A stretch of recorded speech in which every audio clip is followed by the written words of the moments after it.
Cassette 9, Side 1, Rounds and Races. We have seen that there are a number of aspects of esoteric science quite unique to it, but none of them is more so than the subject matter of this cassette. For someone coming to the science for the first time, some of the ideas put out as fact will certainly stretch his credulity. These ideas not only extend the history of our planet to world systems before ours, but they give a view of our physical planet as existing in close association with 6 subjective states of evolutionary development, represented by 6 invisible globes. If we had not been introduced to the idea of inner planes of existence, this idea could have had no meaning. Arising from the key idea of life everlasting, the continuity of the cosmic process from life to life in successive temporary manifestations, we had the idea of there being a causative link between one manifestation and the next. This meant, in effect, that the current state of being has been determined by its predecessor, and that it, in its turn, will become cause to the next succeeding one. This causal continuity applies not only in the physical kingdoms comprising our Earth, but it applies to planets as well. They are now according to what went before. When we couple these ideas of continuity and causation, we can be at no loss to explain the origins of a planet, nor of all that happens on it. But we have to remember that creation is from within to without, where the within is the inner causative worlds, and the without the objective plane of the ordinary senses. We have seen how this principle applies to the dissolution after death of individual men, and to the re-emergence into physical existence of the next personality, whose parent, in every respect, was the person who went before. Now we apply that principle to globes and their inhabitants, with special reference to mankind. First, regarding globes, those that we are interested in are our planets, including our Earth. We are told that all the globes we know of through direct observation are on the physical plane of being. Each physical globe is described as having 6 companion globes, invisible to the physical senses.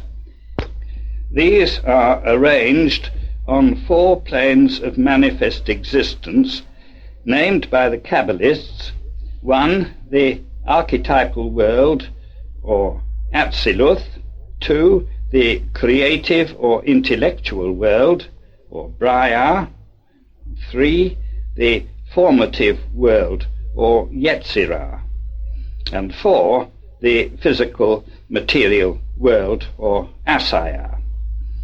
The Kabbalistic names are given because of their relatively common use in the SD and elsewhere.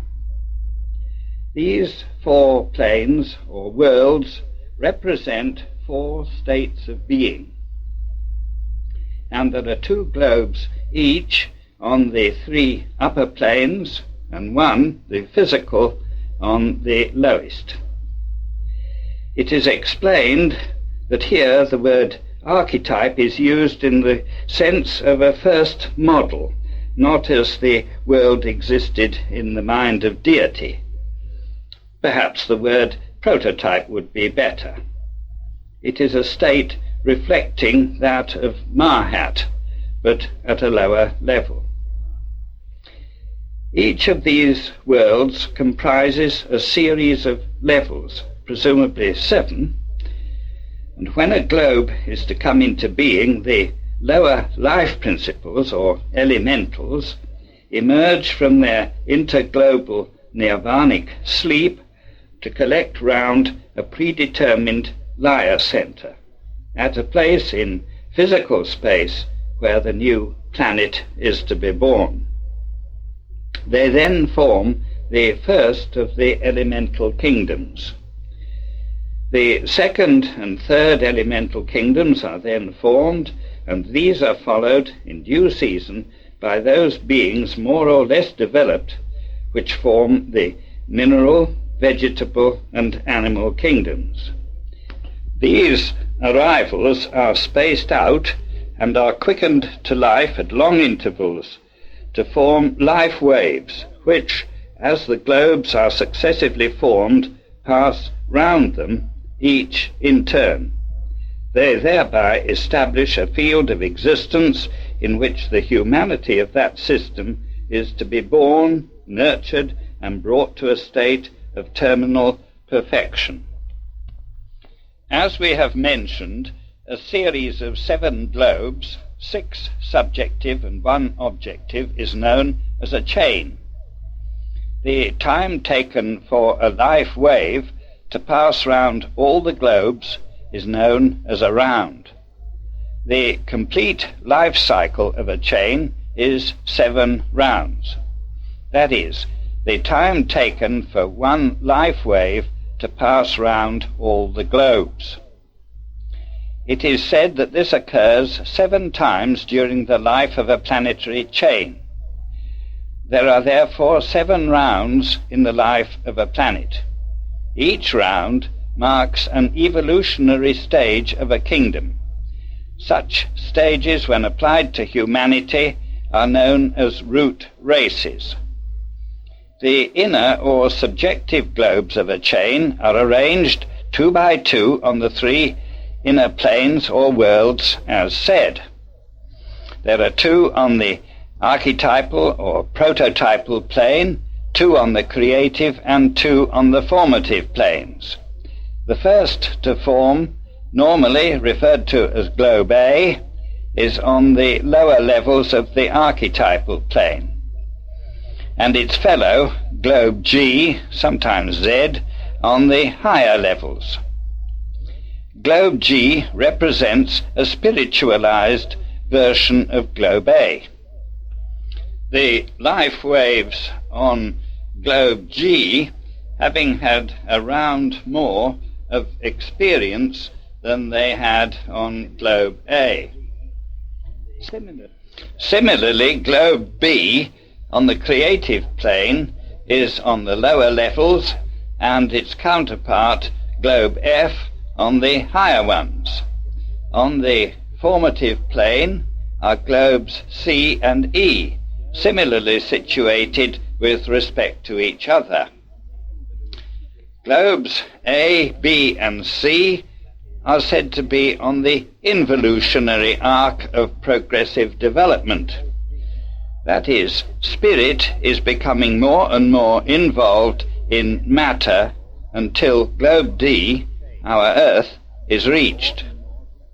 Globe D is the most dense or grossly material one in the chain, becoming more and more so up to the middle of the 4th round, when it then proceeds to become more and more spiritualized or ethereal. That is, its matter becomes increasingly refined thereafter, round after round, until the end of the 7th. Globes E, F, and G are said to be on the evolutionary arc of development. That is, they are actualizing or making manifest more and more of the inherent powers and qualities of spirit, round after round. Again, as on the involutionary arc, progress is by programmed stages.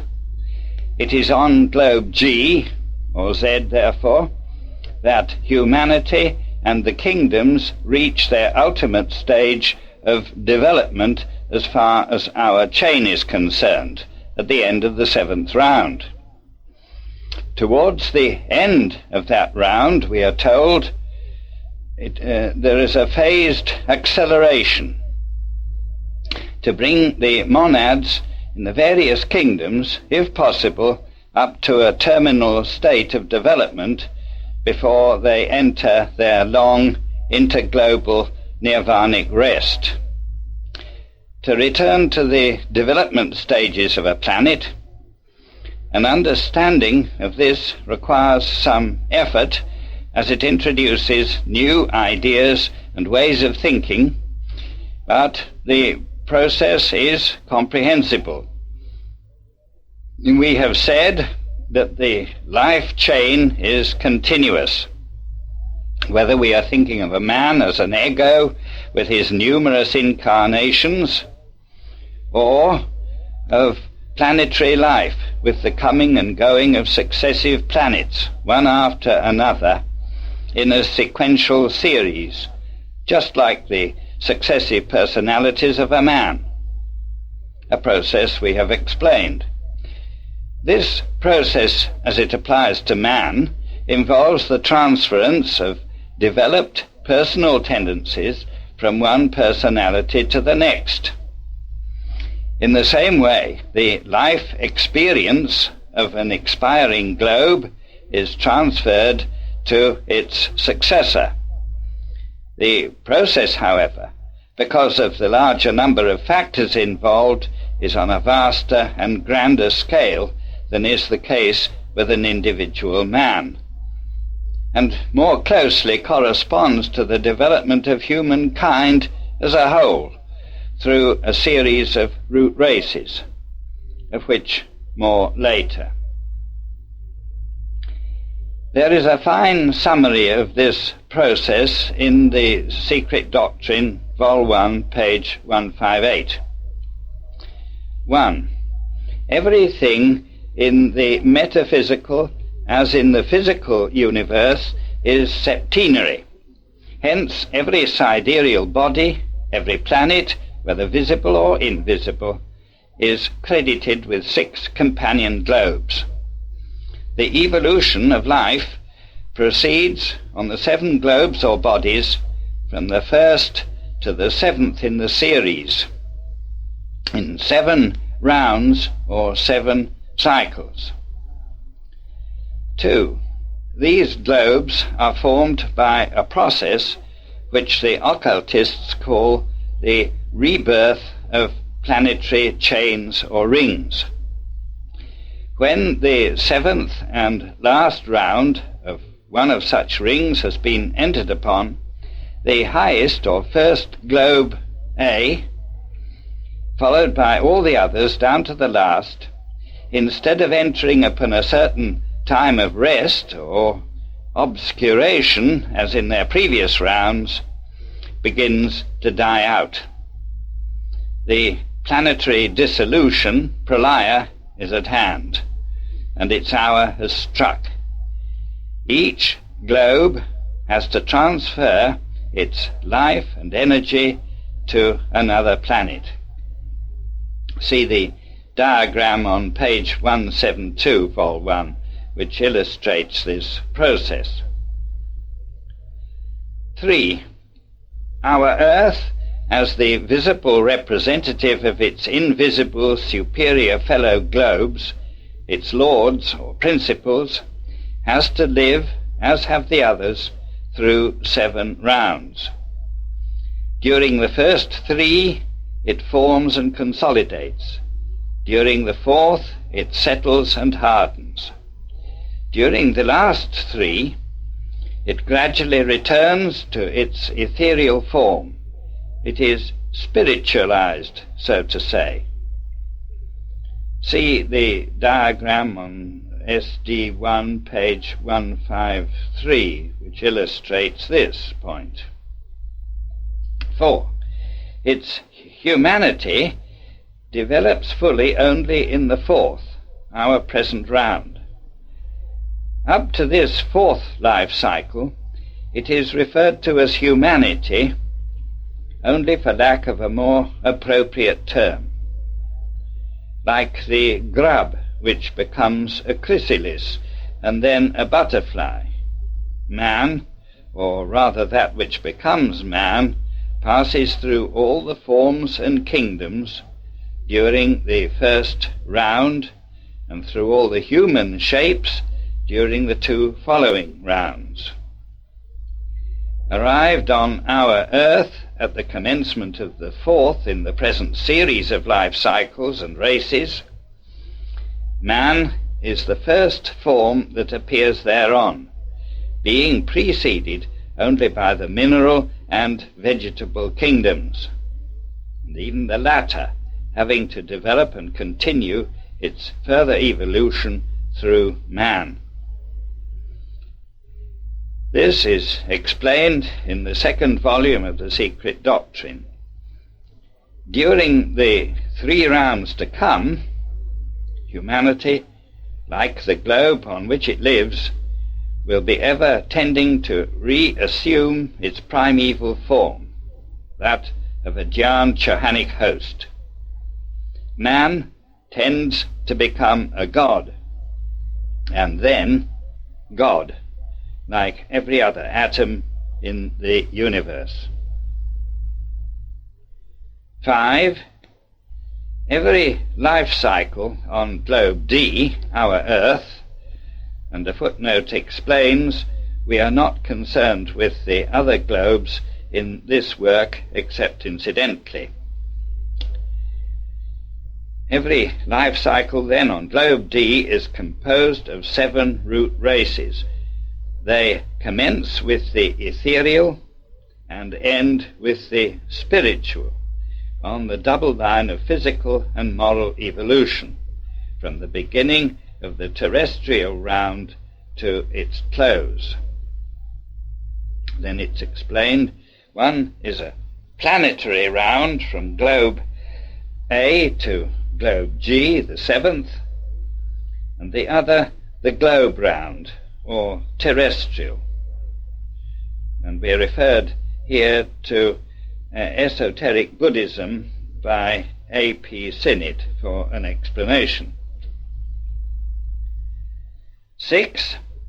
The first root race, that is, the first men on earth, irrespective of form, were the progeny of the celestial men, rightly called in Indian philosophy the lunar ancestors, or the Pitris, of which there are 7 classes or hierarchies. That quotation is from the first volume of The Secret Doctrine, pages 158 to 60. Now, this extract links together a number of processes involved in the formation of a chain of globes, of the globes themselves, and of the arrival and development through the root races of mankind on our earth. There are also other processes interrelated to and proceeding pari passu with those mentioned above. They have to do with development of this globe and its elements, with our senses, with the methods of reproduction of men, and with the other kingdoms. The extract also mentions the races of men. As we have seen, each round, during which the life wave passes round the globes of a chain once, constitute an evolutionary time period during which the 7 root races are developed. We have some information about these 7 races in our 4th round, but very little concerning them in other rounds, and nothing about them on planets of preceding chains. The first 2 races were not physical, and could in no way be likened to men as we know ourselves to be now. At the beginning of the third race, men were hermaphrodite, with a suitable form of reproduction. During the middle of the third race, the sexes divided and mankind began to develop mind. It is about this period that the Adam and Eve story is told. During the fourth race, man became more or less as we know him now, but his stature has reduced. We are now in the fifth race. Each root race has 7 sub-races, each with its own special personal and physical characteristics. Each sub-race again divides into subgroups, families, etc. The root races develop originally on different continental land masses. Nothing is known in this respect about the first 2 races, but the third inhabited land areas of which only a ring round the Indian and parts of the Pacific Oceans remain. The fourth is said to have been the people of Atlantis, a landmass that, it is said, many millions of years ago, long before any recorded history, occupied roughly the parts of the earth covered by the Atlantic Ocean at the present time, and some fringe areas bordering it. The fifth race comes largely from what is now the lands of Western Asia and from Europe, where it settled and then spread to America and Australasia. The remaining physical types of those races are, successively, the black races, the yellow and red races, and lastly the whites. It must be stressed that these are surviving body types only that have been used in racial development. They can all, at this time, be occupied, so to say, by egos at all stages of development.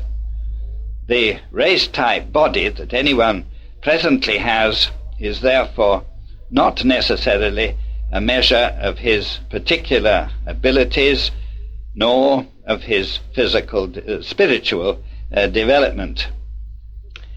These matters are expanded on the second side of this cassette. As has been said, the Earth is now in her 4th round. The doctrine says, at the beginning of every new round, after a period of obscuration, the Earth, as do also the other 6 Earths, casts off, or is supposed to cast off, her old skins as the serpent does. The 7 skins, in the first of which she now stands, that is in the 4th round, the old skins referring to the 3 previous round states, refer to the 7 geological changes which accompany and correspond to the evolution of the 7 root races of humanity. That's a quotation from the 2nd volume of The Secret Doctrine, page 47. These extracts, although only a few of many, show us how marvelously all the processes involved in the bringing of a globe or planet into existence are arranged, so that the overall process is precisely coordinated. Everything necessary happens just when it should. Recapitulating what we have been told so far, we see that a planet is like a man, with 7 principles. The coming into being of a planet follows the same principles of a man coming into incarnation. It is, just as with man, a process of reincarnation. The life principles are transferred from a previous planet which has completed its life cycle of 7 rounds. The process starts from the top, that is, the most spiritual, and proceeds downwards. There are 3 globes on the descending arc which provide a vehicle for spirit to operate in at its different levels. On the upward arc, the life, the active, animating aspects find expression. The first 3 rounds are spent in preparing the globes. It is only in the 4th round that our Earth cools and solidifies sufficiently to support life forms, including man's, as we know them. Man, however, did not, as we have said, become recognizably a human being such as we are now until the middle of the current 4th round. We are on the 4th globe in the 4th round, and the Earth is largely peopled by the 5th root race types, of which the 5th sub-race is now well developed. There is the following description of man on our globe in the rounds in the Mahatma Letters to A.P. Sinnett, page 87 of the 3rd edition. First round, an ethereal being, non-intelligent but super-spiritual. In each of the subsequent races and sub-races and minor races of evolution, he grows more and more into an encased or incarnate being, but still preponderatingly ethereal. And like the animal and vegetable, he develops monstrous bodies correspondential with his coarse surroundings.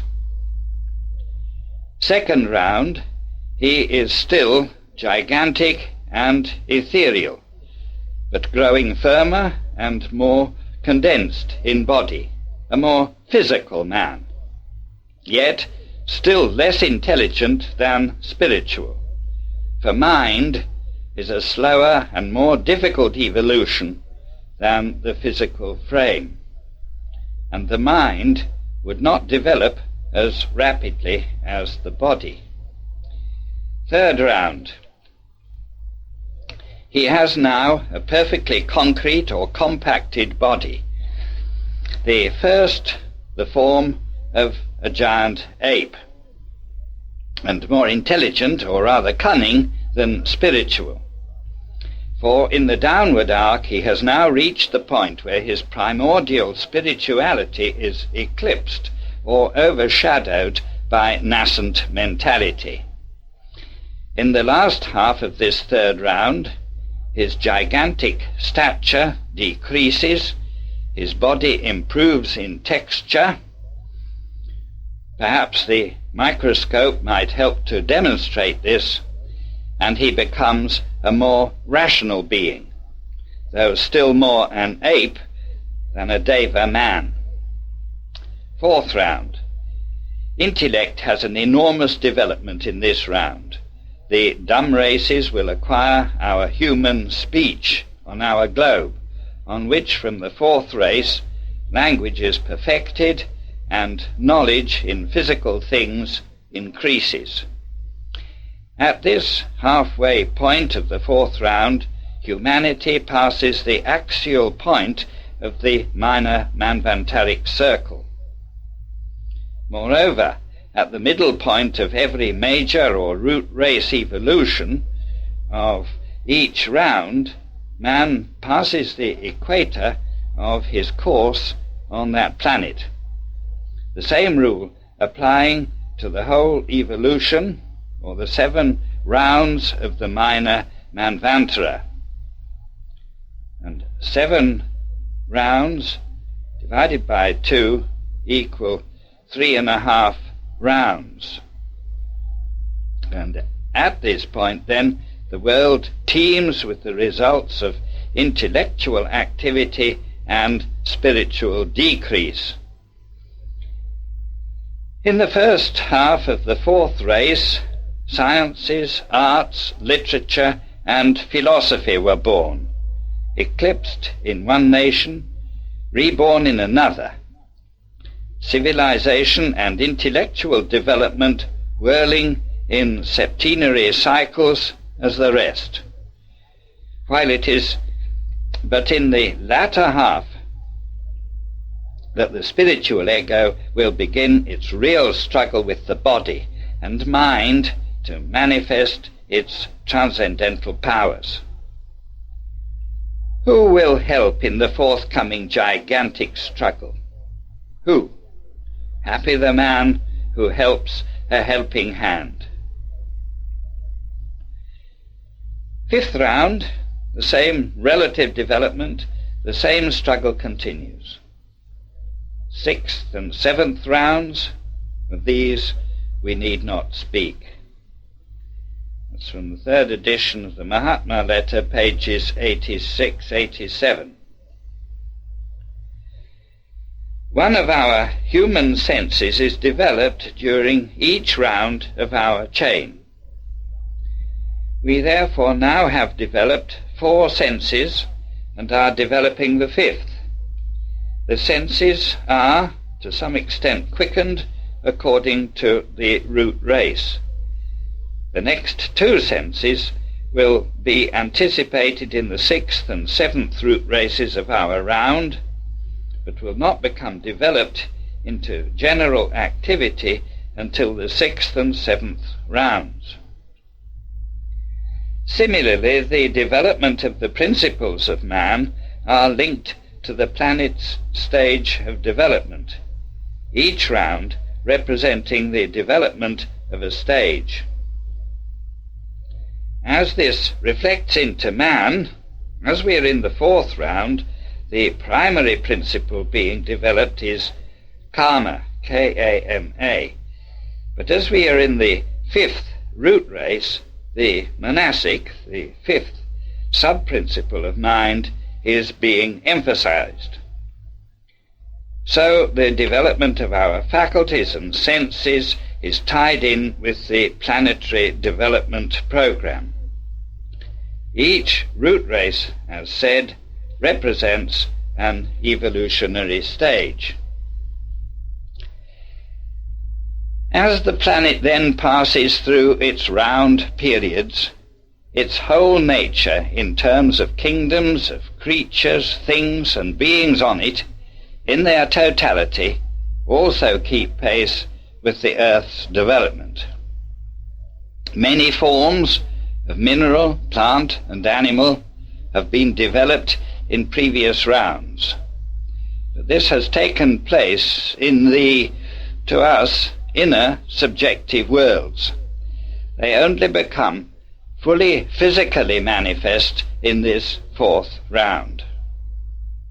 It is said that in this round it was the man form which preceded the other mammals. The mammals derive their basic form from him and not the other way round.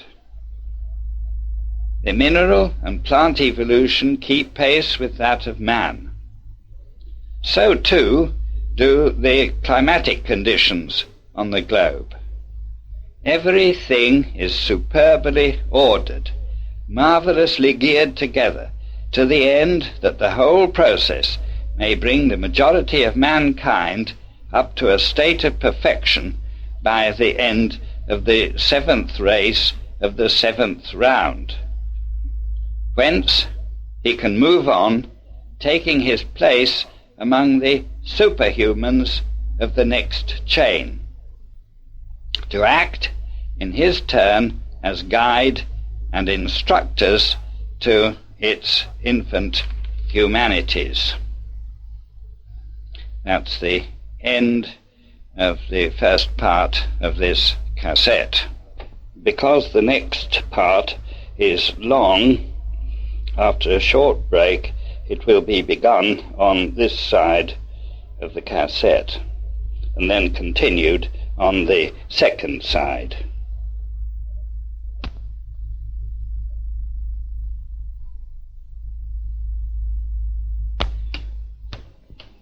Cassette 9, second part, globes, rounds and races.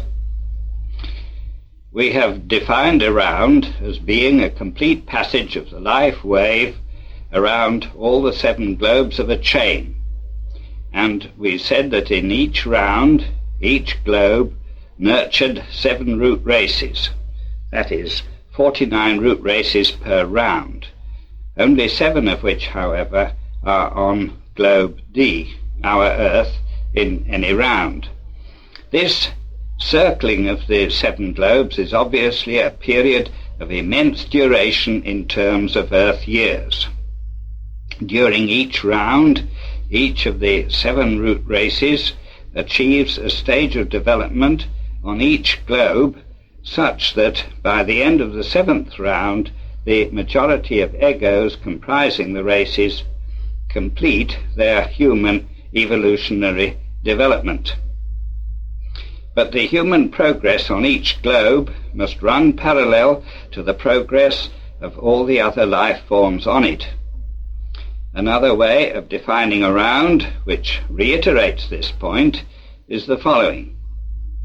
By a round is meant the serial evolution of nascent material nature, of the 7 globes of our chain with their mineral, vegetable and animal kingdoms, man being included in the latter and standing at the head of it, during the whole period of a life cycle, the day of Brahma. That's from the first volume of The Secret Doctrine, page 231. Of a life cycle, a day of Brahma.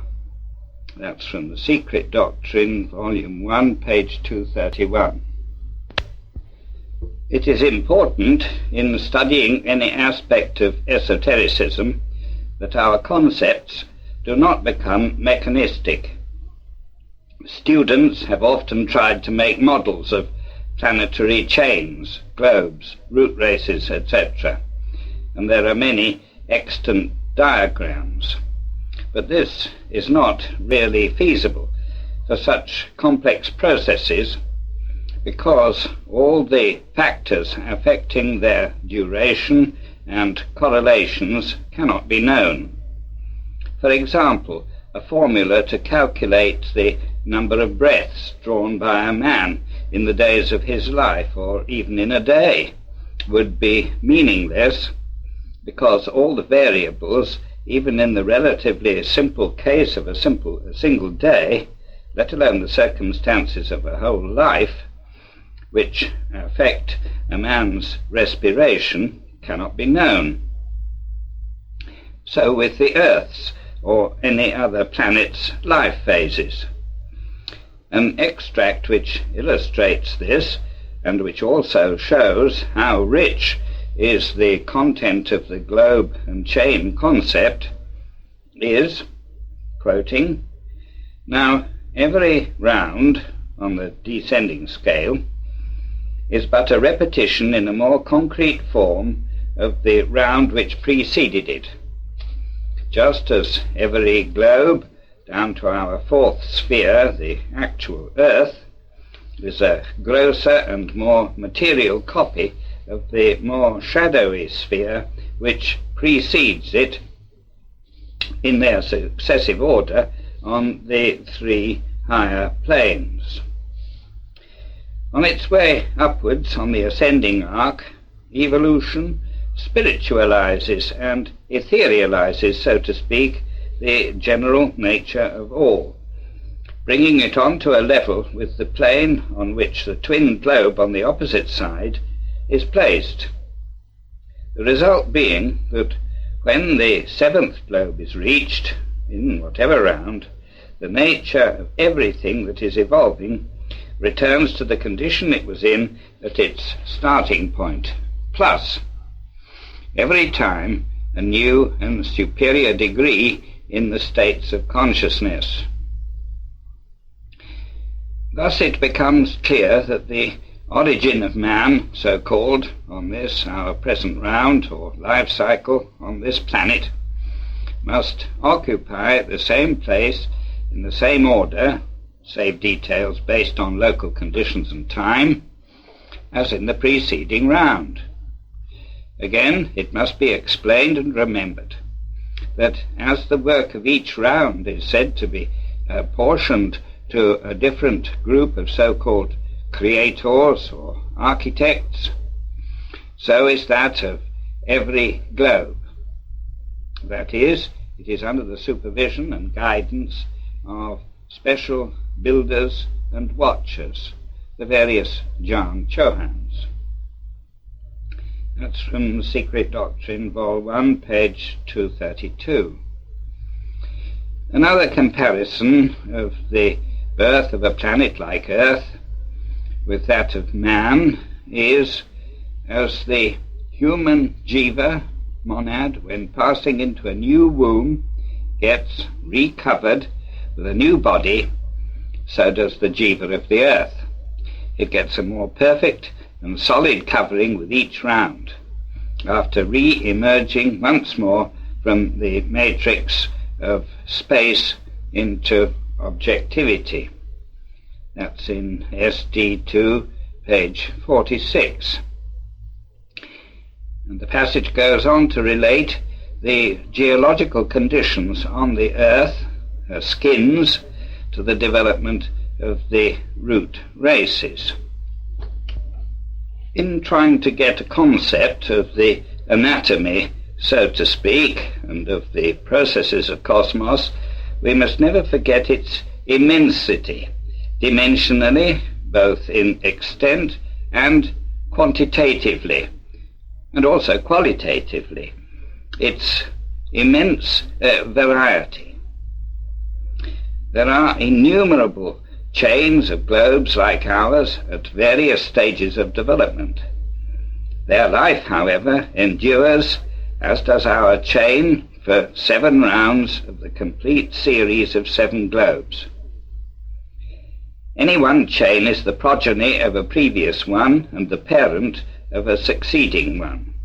See the first volume of The Secret Doctrine, pages 152 and 3. As with globes, so with their elements, their constituent hierarchies forming their kingdoms. As we saw previously, the planetary parent of our globe was a planet whose lingering physical remains are now the satellite we see and know as our moon. The chain previous to ours was therefore known as the lunar chain. There is a diagram in the first volume of The Secret Doctrine, page 172, which shows how the dying chain transfers, globe by globe, her life principles to her successor, quickening the new globes with hierarchical life in waves. The transference takes place from globe A, of the moon chain, to globe A of the earth chain, from globe B of the lunar chain to globe B of the earth chain, and so on, round to globe G of the moon chain to globe G of the earth chain. The text says, "Now it must be remembered that the monads, cycling round any septenary chain, are divided into 7 classes or hierarchies, according to their respective stages of evolution, consciousness, and merit. Let us follow, then, the order of their appearance on planet A in the first round. The time spaces between the appearances of these hierarchies on any one globe are so adjusted that when class 7, the last, appears on the globe A, class 1, the first, has just passed on to globe B, and so on, step by step, all round the chain. Again, in the 7th round of the lunar chain, when class 7, the last, quits globe A, that globe, instead of falling asleep as it had done in previous rounds, begins to die, to go into planetary pralaya. Please run the tape along to the end and turn the cassette over.